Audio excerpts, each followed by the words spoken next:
All lies will be exposed. That's all. And anyone who takes that the wrong way know why they take it the wrong way. Katt Williams warned us long before anyone was ready to listen. When he sat on that stage and spoke openly, it did not feel like a comedy show. It felt serious, heavy, and uncomfortable. He looked like a man who had seen too much and finally decided he was done staying quiet. He said 2024 would be the year when the truth breaks free, when secrets buried for decades would finally come out. He said the so-called gods of the industry were about to fall. At that time, many people laughed. They thought it was just another viral moment. But Katt Williams was not joking. He was warning us. He talked about Hollywood like it was not a dream factory but a system built on silence and fear. He explained that fame is not always about talent but about obedience. He hinted that many comedians and actors were asked to do things they were not proud of, just to get into certain rooms. He spoke about private parties where the rules were different, where people had to decide whether they wanted success or their soul. These words made people uncomfortable, so they turned them into jokes. Memes were made, clips were shared, but the meaning behind his words stayed hidden, waiting for the right moment. That moment came when federal agents raided the homes of Diddy Combs suddenly. The joke stopped. Boxes of evidence were taken away. Electronics were seized. Investigations began. And people remembered Katt Williams. They went back to that interview and listened again, this time without laughing. This time, his words felt real. This time, he did not sound crazy. He sounded like someone who knew what was coming. Someone who had been carrying the truth for years and finally let it slip. For decades, rumors have followed the entertainment industry. Stories about secret parties, powerful people protecting each other, and careers being destroyed overnight. People whispered about artists who disappeared after refusing to cooperate. Others talked about stars who rose too fast, too suddenly. None of this was ever proven, but it was never forgotten either. The industry always found a way to move on, to distract the public with new faces and new scandals. Silence became the price of survival. Then 50 Cent entered the picture. Curtis Jackson has never been afraid to speak his mind. He has made enemies and survived them. For over 20 years, he has openly challenged Diddy while others stayed quiet. So when he announced a documentary called Sean Combs, The Reckoning, people knew this was not just entertainment. 50 Cent did not present it like a normal project. He said it would expose things the public was never meant to see. He claimed there were witnesses, recordings, and stories that had been hidden for years. But Hollywood is not weak, and it does not protect outsiders. It protects itself. Soon after the announcement, rumors began spreading that Netflix was nervous. Lawyers were involved. Meetings were happening behind closed doors. According to multiple sources, there was pressure to remove names from the documentary. 7 powerful celebrities were allegedly mentioned, but their identities were considered too dangerous to show. Not because the stories were fake, but because the consequences could be massive.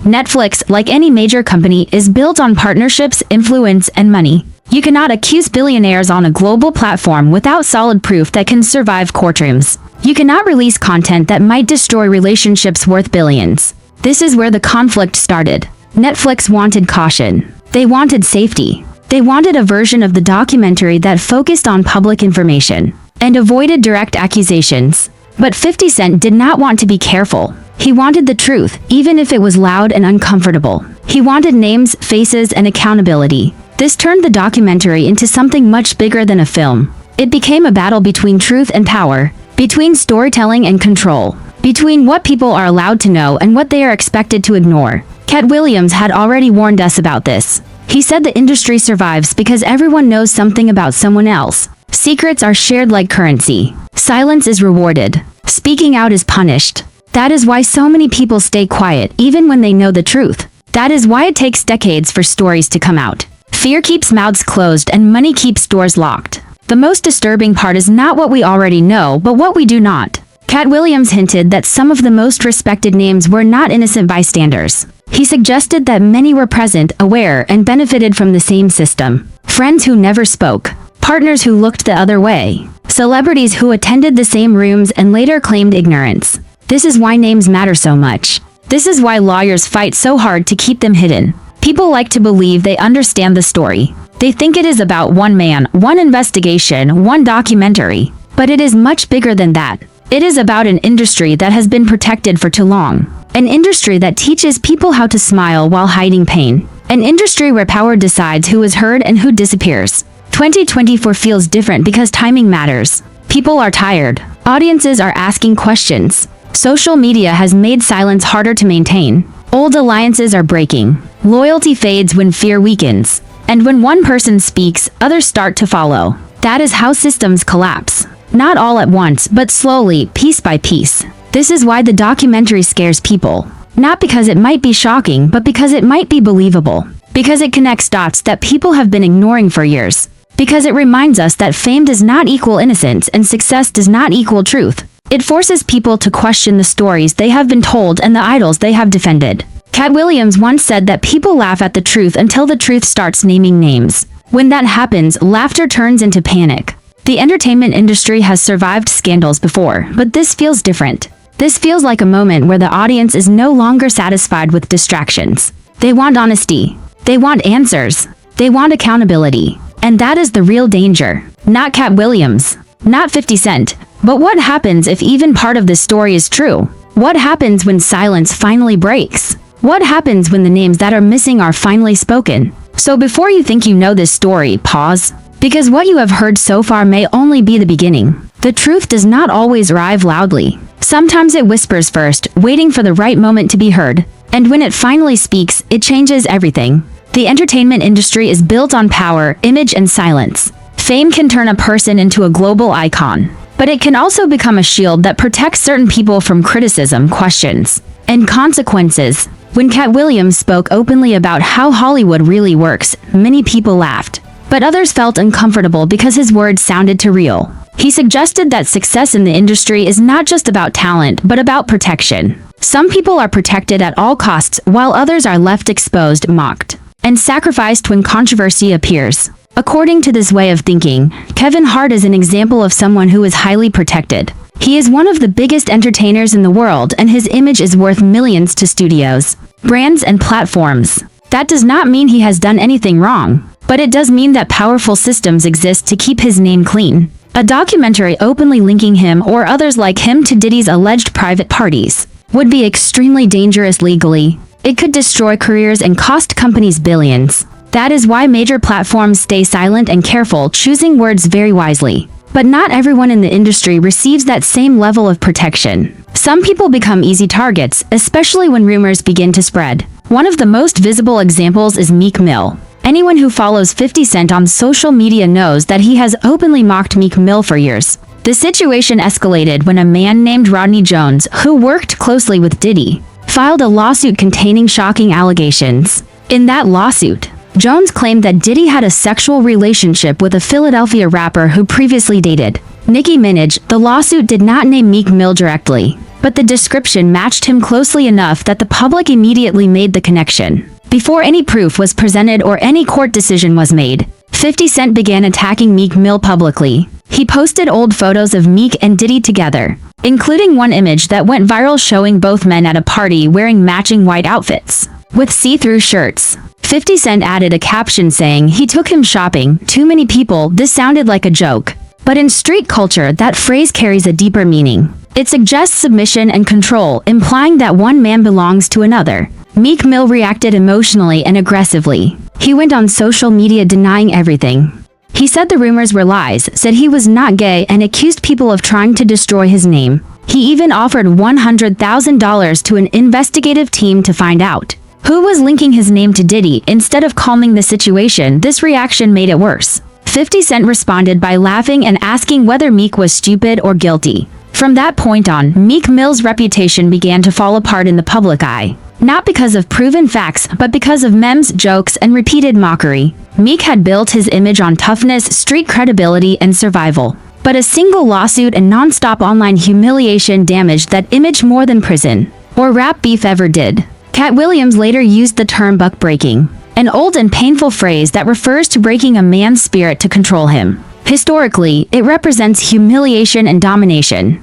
According to 50 Cent's interpretation, this is what he believes happened to Meek Mill. Whether true or not, Meek lost control of his narrative. Once the joke started, they never stopped. In hip-hop culture, being laughed at is deadly. This is also why a documentary cannot openly name Meek Mill legally. Meek has not been charged with any crime, and the lawsuit involving Rodney Jones has been paused or settled. Without absolute proof, naming him would be defamation. 50 Cent can say what he wants online because he does not answer to corporate shareholders. Netflix and similar platforms do not have that freedom. Another name often mentioned in this conversation is Rick Ross, a rapper who built his entire identity around being a boss. He calls himself the biggest boss and raps about power, money, and running empires. However, 50 Cent has long claimed that Rick Ross was never truly in control. For many years, Rick Ross was the public face of Croc Vodka, a brand owned by Diddy. Ross promoted it heavily and made millions from that relationship. But according to 50 Cent, it was not a partnership.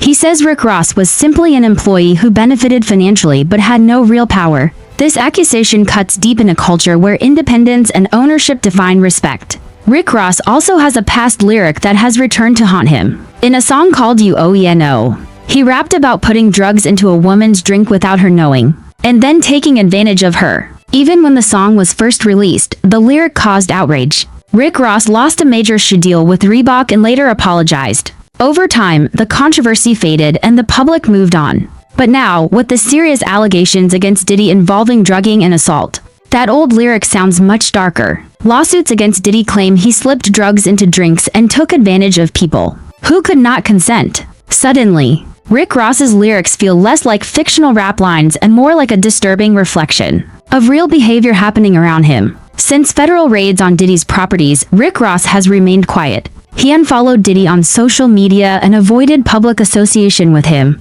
It appeared as if he was trying to distance himself from his former boss.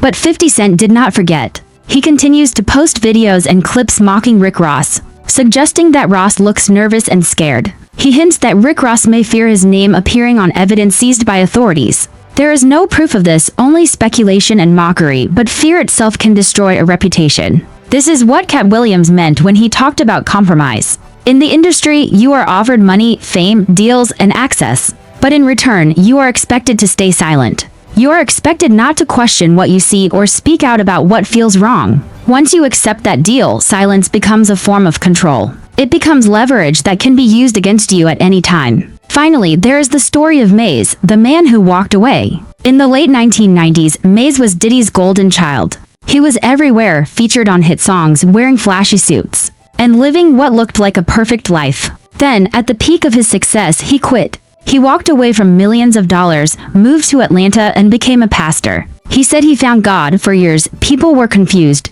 Why would someone leave the biggest party in the world? According to Katt Williams, people leave when they see the devil. Over the years, Maze tried to tell his story. He went on radio shows and said Diddy robbed him financially and took advantage of him through unfair contracts. At the time, many people dismissed his claims. Today, with everything coming out, people are listening differently. This story is not about proving guilt or innocence. It is about power, protection, and silence. Some people are protected by money and influence. Some people are mocked and destroyed by rumors. Some people manage to escape before it is too late. And some people lose themselves completely. In an industry built on image, the truth often comes last, if it comes at all. And sometimes, the most dangerous thing a person can do is speak. As the story continues to unfold, one thing becomes very clear: the entertainment industry does not operate on the same rules as normal life.